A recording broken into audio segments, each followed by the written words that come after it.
Here is a bunch of Diablo 4 tips you need to know. If you have a tip that wasn't covered here, please do write it in the comments to help out other people.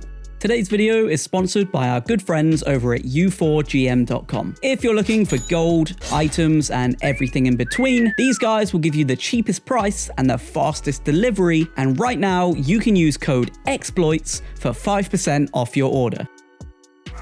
1. Your horse can actually make the shortcut jumps, so don't dismount just to take them on foot. 2. If you're somebody that likes to select new equipment based off of the green number next to the damage or armor rating, there's no shame in it. We've all done it. But it may not be the best thing for building a strong character. In fact, I've made a whole video on why you shouldn't be doing this, which I'll link at the end of the video and in the comments. But if you just can't stay away from those green numbers, head over to your gameplay settings and turn on both Advanced Tooltip Compare and Advanced Tooltip Information. This will give you a lot more information when looking at or comparing new items in your bag. You'll also see a lot more green numbers, so you're welcome. 3. Aspects don't stack on legendary equipment. If you've got 2 of the same, the weaker of the 2 will be grayed out. 4. Leave all your gems in the stash. You don't need to run back and forth between the chest and the jeweler. Whenever you're upgrading your gems, it will pull them from the stash and add the completed gem to your inventory. 5. Speaking of your stash, you can and should upgrade it. Just click over to a new tab when you're in there and it will give you the option to buy another slot. Boom. 6. When doing Hell Tides, farm your cinders in World Tier 3, then quickly change over to World Tier 4 to open the chests. The loot will be 100 times better. 7. If you love making your character look fancy, then you'll be happy to know that salvaging an item also unlocks transmorg options in your wardrobe, which is just a fancy way of saying you can make your equipment look like the equipment you salvaged. 8. One that I definitely learned the hard way. Once you imprint an aspect onto a new piece of equipment, you won't be able to extract it again, so think carefully when doing so. 9. When clearing out a dungeon, ignore the stragglers and small groups, just run straight to the elites. The stragglers you ignored will actually be teleported to you anyway. You'll have a notification come up saying enemy horde incoming. 10. Leveling a skill past its cap with affixes will continue to up the effects that it does.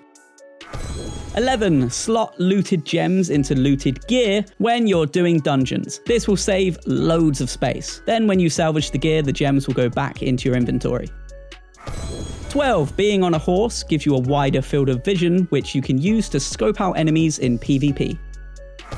13. A simple one here. There's a sort button in your inventory. I didn't know this at first, but it helps clean the bag up a little bit when you're trying to figure out what to do with all that juicy new loot. 14. If you struggle to see your character during those intense fights with crowds of enemies, you can actually highlight your character in the accessibility settings. Just scroll down to the section named Player Highlight. 15. One I keep forgetting to do is to drink those elixirs. Head over to the consumable tab in your inventory and remember to actually use them. They'll help you level quicker and give you fancy new bonuses for 30 minutes. I'm ashamed to admit that I forgot about the elixirs for the first 50 levels of my main character. 16. One for the PC players. If you hit Ctrl and R, you'll get a frames per second counter in the bottom left of your screen. And if you hit it again, you'll see your ping. 17. One more specifically for PC players, but when you're on your horse, having your cursor far away from your horse will actually make your speed boost last longer. 18. If you're sick of hearing your character say, "I can't do that here," or "I'm out of energy," you can turn this off in the sound settings menu. Just scroll down to Other and turn off Player Audio on Error. 19. Upgrade your potions. I may not have realized I could do this until around level 35, so if you head to this shop in Kjovashad, the shopkeeper will sort you out. 20. If there's an elixir that you frequently use, you can actually bind it to a slot on your emote wheel for quicker access. 21. If you're looking for a specific aspect from a particular dungeon, you can open the codex page and track the aspect. It'll drop a pin and guide you to the dungeon, even if you haven't discovered that location yet. 22. Monsters 1 level higher than you grant 15% more XP. Monsters 2 levels higher than you grant 20% more. And 3 levels or higher will grant you 25% more XP. On the flip side of that, monsters 1 level lower will grant you 10% less. 2 levels lower, 20% less. And obviously 3 levels lower will be 25% less. 23. Since we're talking XP, remember to team up with friends for another big boost in XP. You'll see a huge difference after a long night of grinding dungeons. If your friend challenged, no worries. We have a Discord filled with thousands of players looking to trade, glitch, play, and grind, so hop on in. 24. Some affixes are class specific, meaning if there's a certain affix you want to enchant onto a piece of gear for your character, you may not be able to. So in order to get the affix you want, you can actually create another character that can enchant that affix, send your main's armor to them, have them enchant it, and then send the equipment back over to your main. Easy. I do have a full list of the affixes by class on my website, so I'll pin the link in the comments so that you can go check that out if you need it. 25. A big one here, try to salvage items more than you sell. I do get it. Having money in the bank looks and feels good, but when you finally find the equipment you've been looking for, not being able to upgrade or imprint it due to lack of materials doesn't look or feel good. Trust me, gold is easy to acquire if you're doing enough dungeons and quests. Materials are rare and it can get very frustrating when your sword hasn't been upgraded in 10 levels. 26.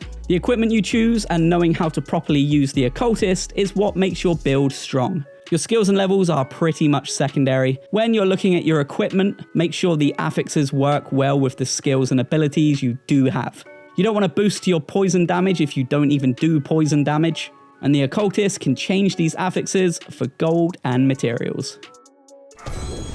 And finally, if you think you might have missed legendary or unique items, have no fear, because these will actually be sent to you. They'll end up in your stash under missed items. However, you only have the 10 most recent items that you've missed, so if you're farming and leaving things on purpose, try not to leave more than the 10 items, otherwise you will miss out on some potentially powerful equipment. And that is everything. I hope you learned something new. Remember to add some tips down in the comments to help others. So have fun, and I'll see you in the next one.